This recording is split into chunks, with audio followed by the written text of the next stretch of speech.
Hello and welcome to Downriver Rescue Connection. I'm your host, Patty Radikovich, and it's my pleasure to bring you information on animal-related topics in the animal rescue community.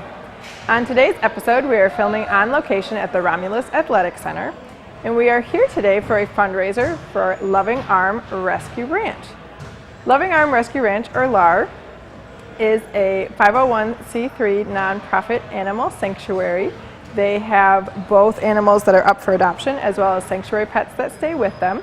And they have everything from dogs, cats, horses, goats to exotic animals. So today they are raising money for their indoor arena facility, and we are going to talk to some of their volunteers and board members and find out more about the indoor arena and more about what LARR does. So we'll be right back with you in just a few moments. I'm here talking with Cece England. She is the Vice President of Loving Arm Rescue Ranch, otherwise known as LARR. So welcome to the show, Cece. Thank you very much. Now, we did have a previous episode where we taped LARR down at the ranch. Some of our viewers may not have seen that. So for those that haven't, could you just briefly tell us what is LARR? LARR is a rescue ranch. We are a nonprofit. We keep animals there. We have horses, dogs, and cats. We shelter them. We feed them. We also set up adoptions, we set up foster and sponsorship. Okay, great. So, and you guys are a little bit different than other rescues, because like you said, you have horses, you have dogs, cats, so you have all types of animals. That's and correct. Not just the regular companion animals you regularly see. So how did you become involved with LARR? How long have you been with the group? I have been with LARR for the last almost 3 years, but I have known the president and founder for a total of 7 years. I met her actually working at a pet store, and she found out that I loved horses, and I have been there ever since. That's great. So now you are the vice president, but what else do you do there? You have some other roles. I also am the barn manager. I am in charge of making sure that the barn is organized, taken care of by the volunteers. I teach some riding, some reining, how to take care of the horses, how to brush, how to clean hoofs, and their basic needs. Great. So now this fundraiser today, you guys have this fundraiser at the Romulus Athletic Center, and what is this fundraiser all about? This fundraiser is to help us build an indoor arena. We have the foundation, but we are in need of the electrical things and whatever else goes inside this building so it can function for us. We are going to be doing community events there. We also are going to have riding lessons and probably a number of other things that I'm not quite sure about yet. They haven't been put on the calendar. So. Great. So it's an indoor arena, and so people can use it in the wintertime for the horses. Like you said, you can do riding lessons, you can do training, and Absolutely. And I know we're going to speak with somebody more about community events a little bit later in the show, so they'll tell us more about that aspect of it. Yes. So now one of the things that you also do with LARR is you are a sponsor for one of the horses, correct? I am a sponsor for my horse. His name is Chance.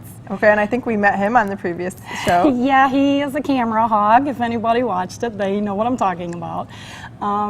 He is a sanctuary horse, meaning that he lives there forever. I do provide for him. That is the sponsorship part of it. Feed, vet care, whatever he needs, I provide that for him. Okay, so as a sponsor, so you have sanctuary animals that never leave. They're not up for adoption for whatever reason, medical. They stay with the sanctuary, and so you have to be able to provide for them as well. And so that's what you do as a sponsor, is you provide the monthly fees for him, whatever he needs. Right? Correct. Okay. And he also has a condition called navicular, which he is in rehab for. That is another thing that I also provide for if he needs medication for that. So from month to month, we see his progress, and he's doing very well. Okay, and so if somebody wanted to get involved, they really like animals, but maybe they like horses but can't have one on their own, they could actually contact you guys about sponsoring an animal, correct? Correct. They can do that. Great. We have a lot of fun with our sponsors. We grow into a small family. Great, that's wonderful. So another thing that you guys do is you also have foster homes, and these are for the animals that are adoptable, unlike the sanctuary animals.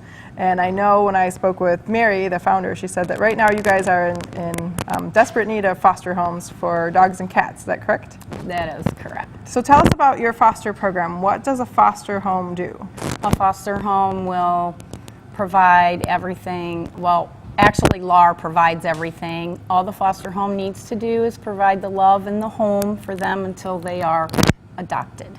Okay, great. And I think we're going to talk to somebody who is a foster for you guys later in the show, so they can tell us more about that. So, so if somebody is looking to get more involved or wants to, be involved with one of the animals from LARR, there's two different ways you can do that. It's either with a sponsorship or fostering. With sponsorship, remember that it's a sanctuary animal that you're sponsoring, so you don't get to take the animal home with you, but you definitely you help provide for them so that they can live out their days at the sanctuary. And if you do want to get more of a hands-on experience with the animals, you can be a foster and take the animal into your home, and LARR will provide everything for that. You just provide the home and the love. So are there any other messages that you want to make sure people know about LARR? Anything that you want to get across? I would like to say that we have a lot of community events and we need volunteers when we do the community events, because sometimes you might see an animal you want to sponsor. So we are looking for the sponsors, also the fosters. Our animals are very acceptable to all that love, and if you're an animal lover, you should definitely consider it. Okay, great. Well, thank you so much, Cece, for talking to us today. You're welcome. And we will be right back with some more information for you on the community events and fostering. I'm talking with Andy Mckay. He is the general manager of the Romulus Athletic Center. So thank you for talking to us today and for allowing us to come and film here for the fundraiser. Absolutely. So tell us a little bit about the Romulus Athletic Center. What is it? It's a 89,000 square foot facility. It's got a 5-pool water park on the one end, indoor climbing wall, 2 basketball gymnasiums, and a full fitness area. Okay, great. So how did you get involved with Loving Arm Rescue Ranch? Well, we actually have a fundraiser package that we put out to organizations in the community. The Loving Arms Rescue Ranch immediately contacted us. I got in contact with Nancy Corpman. We sat down, and it was as soon as kind of we heard what they did and everything they'd done for the animals in the area, I just kind of knew it's something we had to do here. Great. So you guys are all about involving the community in your facility? Oh, absolutely. Heavily involved in Romulus itself, but really the greater community at large. Taylor, New Boston, Belleville, Westland. Great. Well, thank you so much for hosting. Yeah, thanks for hosting the fundraiser and for talking to us today. And if there's other groups that are watching that are looking for a different type of fundraiser, maybe something a little bit unique, you can contact Andy here at the Romulus Athletic Center. Absolutely. I'm now talking with Rhonda Harden, and she is a volunteer with LARR, and you do a lot of the community events, and this is Fabian that you have with you. So welcome to the show, and thanks for talking to us. Thank you. Hello. So we wanted to talk to you because we're here at this fundraiser today, which is to raise money for the indoor arena, and part of what the indoor arena is for is to host these community events or have a space for these community events. So tell us, what are some of the things that you do as far as involving the community and having these events? Well, I usually bring a lot of teenagers with me because if you keep them off the streets, they tend to want to give back to the horses as opposed to getting into trouble. You know, a lot of them are city kids from Ypsilanti, which kind of, I'm a firm believer if you give them hard work to do, they won't be messing with the cops. You know, they won't be getting in a lot of trouble here. So I also bring youth with me. You know, meeting foster children, smaller. These guys obviously aren't going to do the feeding of the horses, but they can actually. They have a pony. They have goats. They have cats to chase around. So it's really good for him. We bring dump trucks for him to play with. So interacting stuff, learning for him is really important, key actually, in his development. Mm-hmm.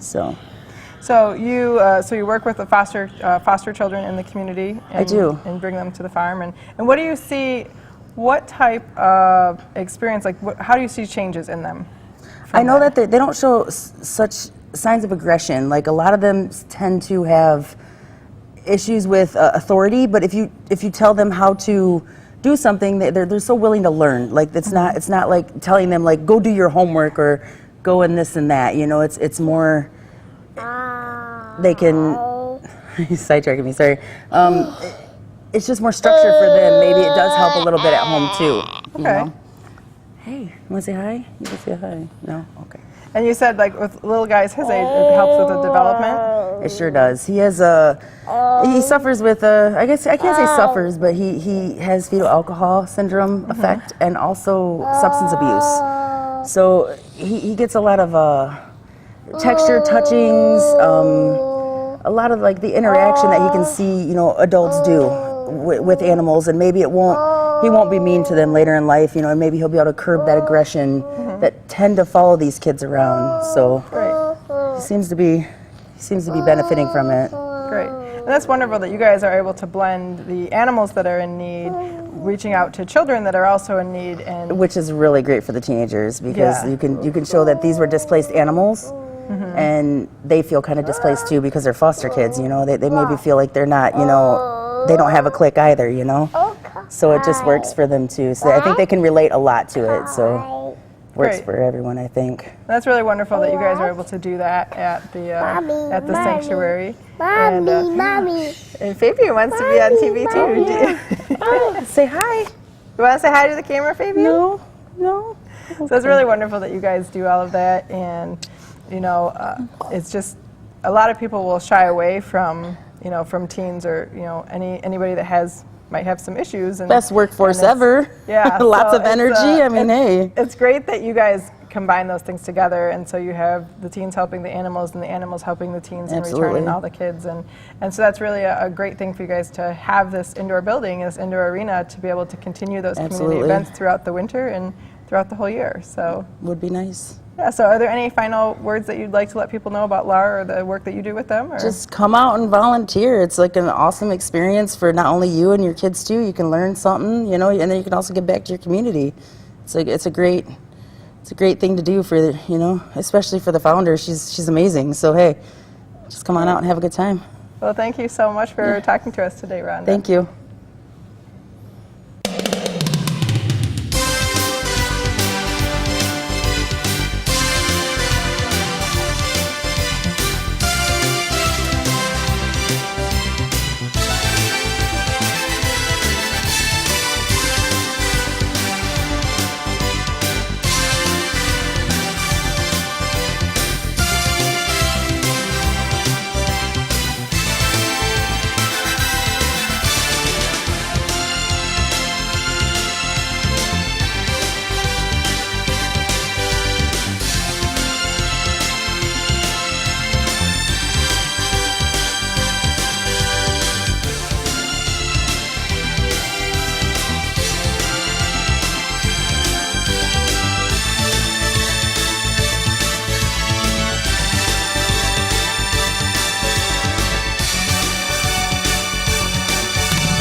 of the things here at the fundraiser today is this rock climbing wall. So we have some of the volunteers, one of the volunteers from LARR and one of our cameramen that are trying their hand at this rock climbing wall. So this is one of the things you could do if at these fundraisers. I can't grab onto that one.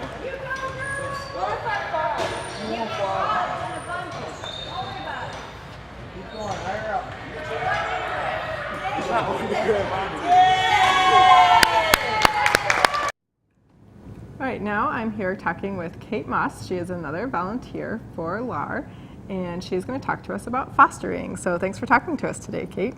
Hi.